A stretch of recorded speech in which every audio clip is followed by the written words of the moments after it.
Welcome to Same Spit, Different Face TV. Well, my opinions is facts, and if you don't like my opinions, you can start your own podcast.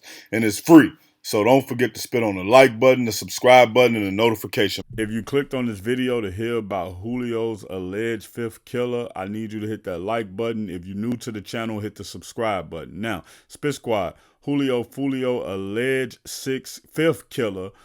He was found, and he was found because allegedly he was crashing out on Spaces, X, Twitter, whatever you want to call it. And this is a wild thing, man. He was actually hidden for a while, and what I think may have happened is, once he started tweeting, they got on their cyber stuff, and they basically went and found his IP address, was able to trace that, and found out exactly where he was, and went and got him. I just don't understand, like, why do people need the clout for the things they do, or why do they need to like clear their name or say things like that? Not clear their name, but when you clearly know that you went on this mission, you clearly know you were at least in the vicinity, you clearly know that it sounds like a couple of people are snitching. Like, I remember Biggie had a song and he said we had to grow dreads to change our descriptions to something on the, I think he said two cops on a milk box missing, something like that, whatever it was he said, right? The point of it is that it was a time where people would be like, all right, I'm wanted up north or I'm wanted down south.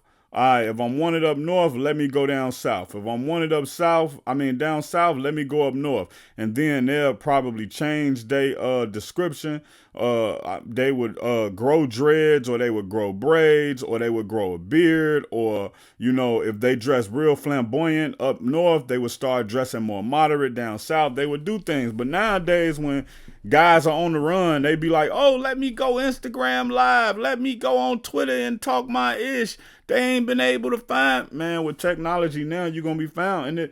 And to be honest with you, man, we in a post-pandemic society where you can wear a mask on your face all the time, but also past that, we living in a world where you don't have to go outside. Literally, you can have your food delivered to your house, you can have clothes and shoes delivered to your house.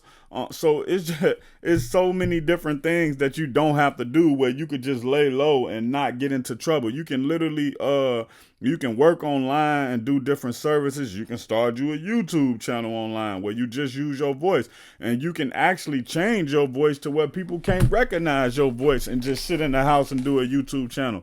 Now it's so many different things that you could do to keep yourself and your livelihood moving without having to move around. So I'm disappointed in this guy. First, I'm disappointed in him for, going on that mission and going past all of those cameras and all of those license plate readers allegedly. But I'm disappointed in him for throwing his life away, man. His life will never be the same. His family life will never be the same. If he got kids, their life will never be the same. And Lil Wayne had a great line in one of his songs, and I think Jay-Z said the line first. But Lil Wayne said, we lose two lives, yours and mine.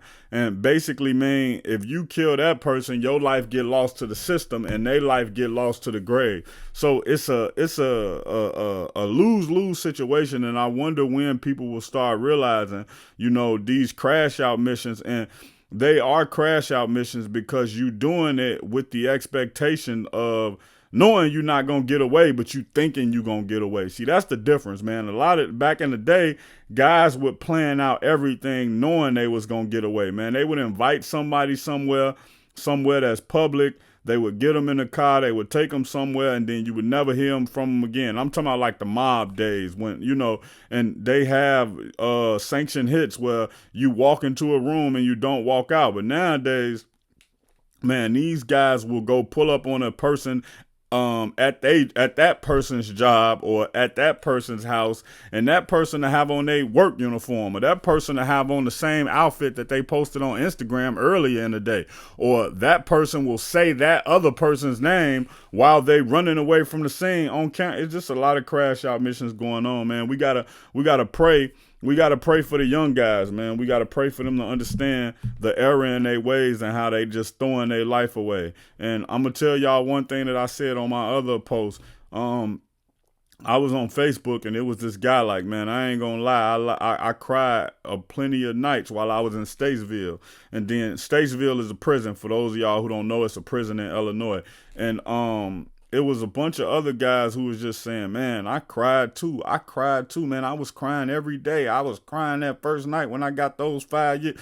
But that's the part that people don't see, man, because the guys get into jail and they be like, oh, yeah, man, I'm tough. Man, this ain't nothing. I could do this little time standing on my head.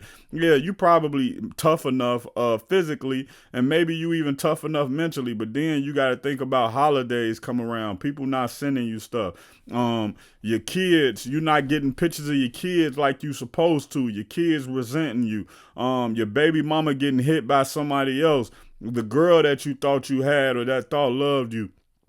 You thought she was gonna go through that whole bid with you. Now she out here living her life. You hearing about her messing with one of the home. It's so many different things that go on, man. But once again, man, Julio Foolio, fifth killer, alleged fifth killer was caught. His alleged fifth killer was caught. If you want more hip hop and celebrity updates, hit the subscribe button. Check out my original Chicago hood movie in the end screen, No Time to Play Fair.